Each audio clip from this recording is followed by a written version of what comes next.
all morning. The Fox 61 Morning News starts now. And right now at 6 o'clock, a water main break from over the weekend has been fixed, but it's still causing problems in several towns this morning. And we're breaking down the new laws that are now here in effect in Connecticut. Also, a firefighter will be laid to rest this week. We'll tell you how he is being remembered. Good morning, happy Monday, and happy New Year to all of you. Thanks so much for being with us here at Fox 61 America Areas. And I'm Tim Lammers. Yes, good morning. We're all getting reacquainted with ourselves. You have a good time off? I did. And you? Yeah, I did. Happy New Year. This is pretty much as far as we got off camera because we had to get back down to work. I haven't even gotten that far with meteorologist Matt Scott. Matt, I take it your time off was good? Listen, well, I'll be wearing name tags just to reacclimate right. ourselves into it. Nice to see you both. It has been a while. Very low-key New Year's Eve, which is just the way we like it in the Scott household. We're, we like that normal New Year's Eve ritual of watching all the late-night New Year's Eve shows and going, who is that? That's about how it works. Mild start to the year, really not a lot to worry about. We got some clouds coming in the morning through midday period, a couple of rays of sunshine coming in. What's that at the end of the week? It's a little messy. We'll talk about that coming up. 31 in Hartford, 37 in New Haven, 32 degrees in Groton. Your winds are fairly calm across the board. We like that. Not a lot to worry about if you're easing your way back into the work week. I know many of you have the day off. A couple of clouds, mainly down to the south, not a big concern.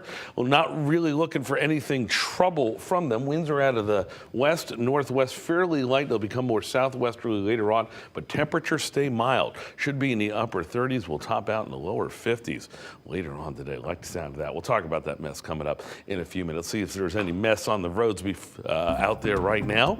Rachel Piscatelli, good morning to you. Hey, good morning, Matt. I missed you. Welcome back and Happy New Year to you. We'll have to catch up in a little bit. All right, noticing across the board this morning, no major issues are out there. We do have one area that's a road closure from last night that we've been following all morning long. This is Route 190. This is due to a car versus a pole.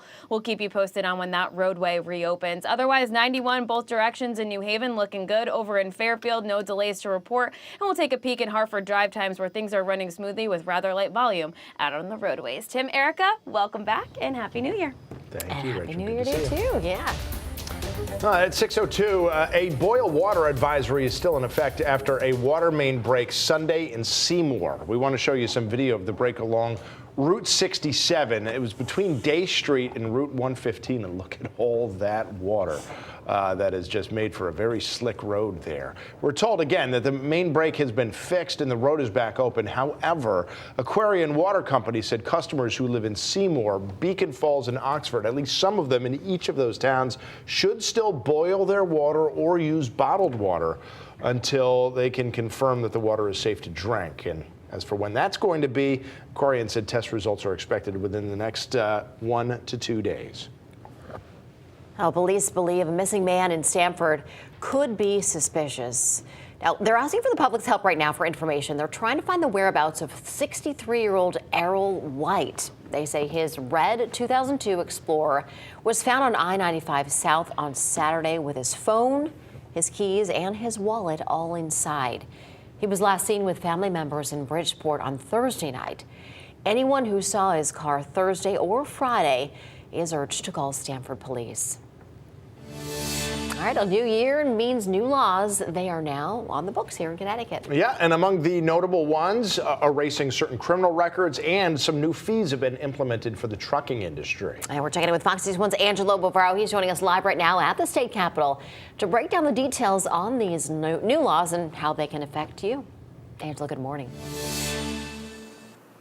Erica, Tim, good morning and Happy New Year. Several of these new laws are set to have wide-reaching impacts in communities across the state. Some of these laws controversial and others passed with bipartisan support.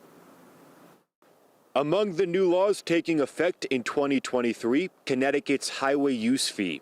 The controversial so-called truck tax applies to heavy carriers, and it's calculated based on the vehicle's weight and the number of miles driven in the state. The new year also means a clean slate. Starting January 1st, thousands of people in Connecticut will have low-level cannabis convictions automatically erased. The Clean Slate Act is also set to erase convictions for other crimes, including most misdemeanors and certain lower-level felonies. However, that's expected to happen in the second half of 2023 as a result of implementation delays. Also new this year, changes to the state's bottle bill. The bottle return program is expanding to include more types of beverage containers that require a 5-cent deposit from customers.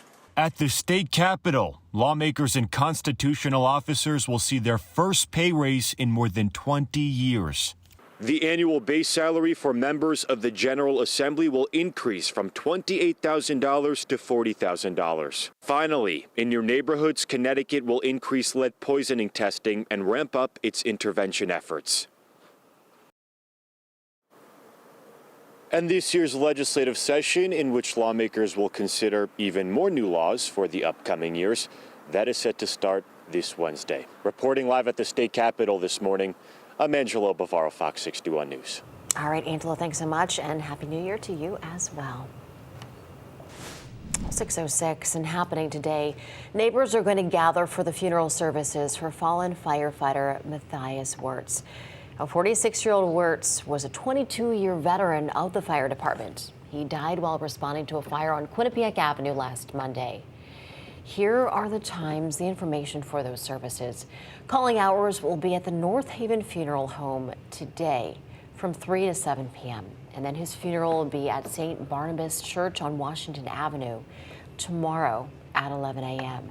All North Haven public schools are going to be closed tomorrow. They will reopen on Wednesday, January 4th.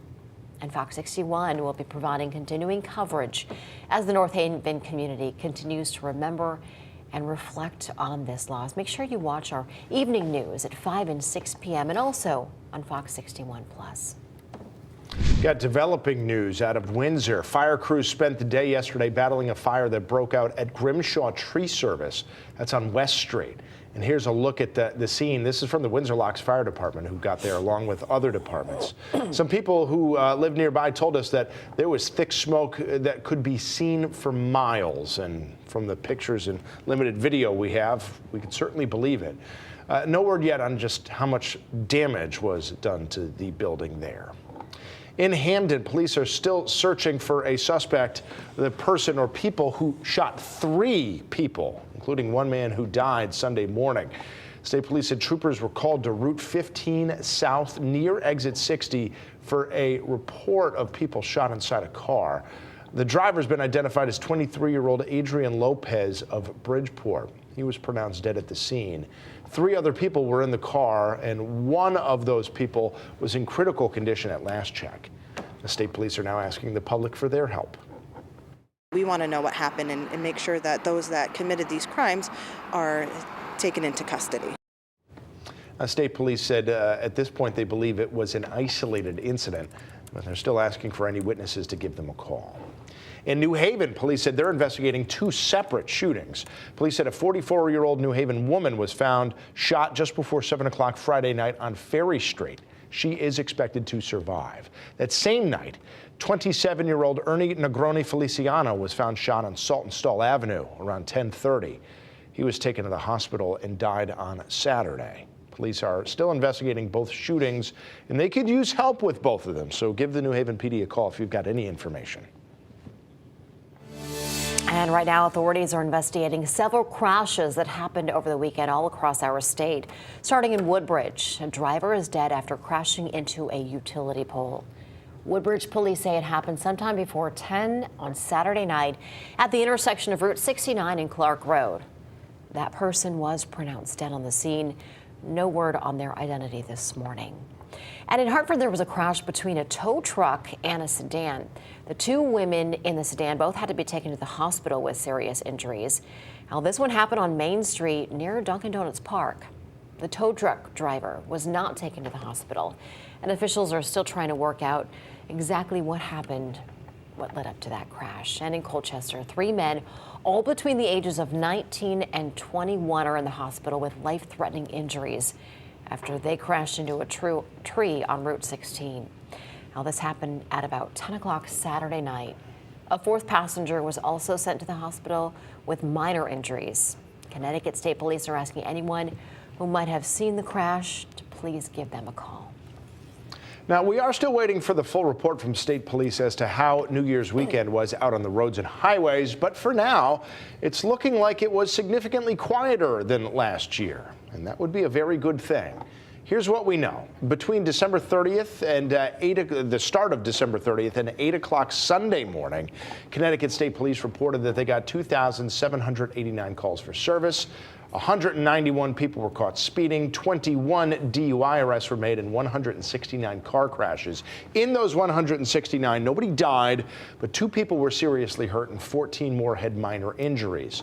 As I said, all those numbers not complete yet, still need to get through the end of the day yesterday, so we'll get another update. But as for now, every single one of them are trending lower than last year when there were over 5,000 calls for service, over 350 speeding violations. The number of DUI arrests was 36, not 21, and you can see the crashes were up over 240, and 2 people died last year as well.